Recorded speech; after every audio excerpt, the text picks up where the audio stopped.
Hiya, and what we're going to do in this video is show you how to update WordPress. There's constantly new versions coming out of WordPress, and it is important that you keep it up to date purely from a security point of view.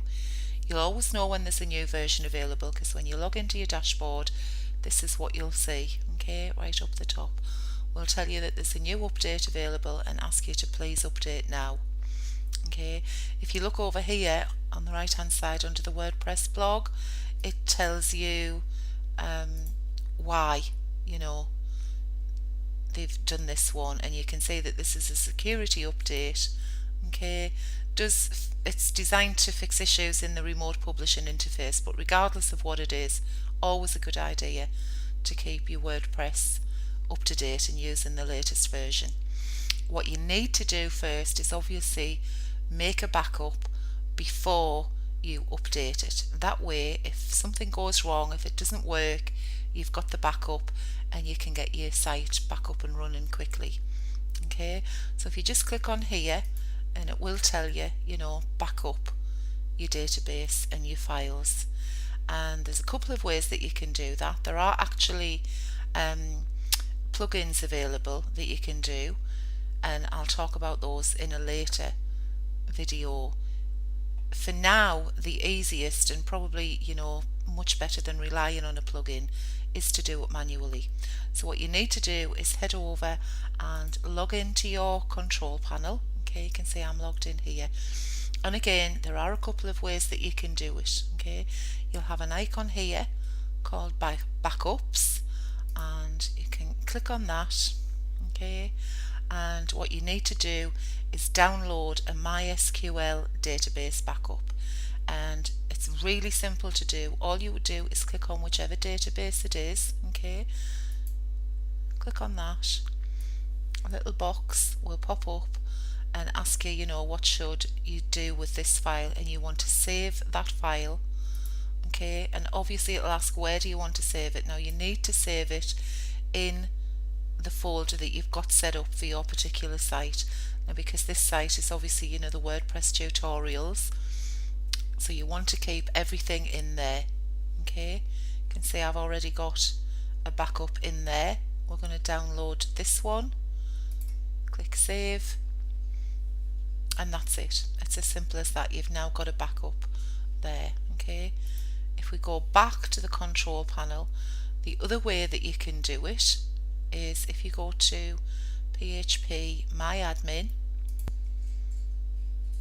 and this is also, by the way, very handy if you want to move your site and go to a new web host. Okay, PHP My Admin, you can see these are the databases that you've got in there. Now I know that this is the one for the WordPress tutorial sites. Okay, there's all of the tables in there, and you would just click on the export function. Make sure that everything is selected, make sure that it is in SQL. Okay, and hang on, because this is not gonna show. Let me just make this smaller so I can get it all in here. We'll ask you to name the template. Okay, so I'm going to call this tutorials just so I know what it is. Make sure you click it as gzipped, and then again click go. Again, exactly as before, it'll come up and ask where you want to save it, and you would save it into that folder. Now obviously I'm not going to because we've already got one, so I'll just cancel that. If something then went wrong with updating your site, you can simply come back here and import it. Okay, so if you then go back here, you've backed up your database, so you're okay. You can then go ahead and click update automatically. Okay, I'll show how long this will take on my internet connection. Oh wow, worked quite quickly there. So go to your dashboard, make sure that it's working, that you can still get in. Check that you can get into all of the areas on your dashboard and they all look okay.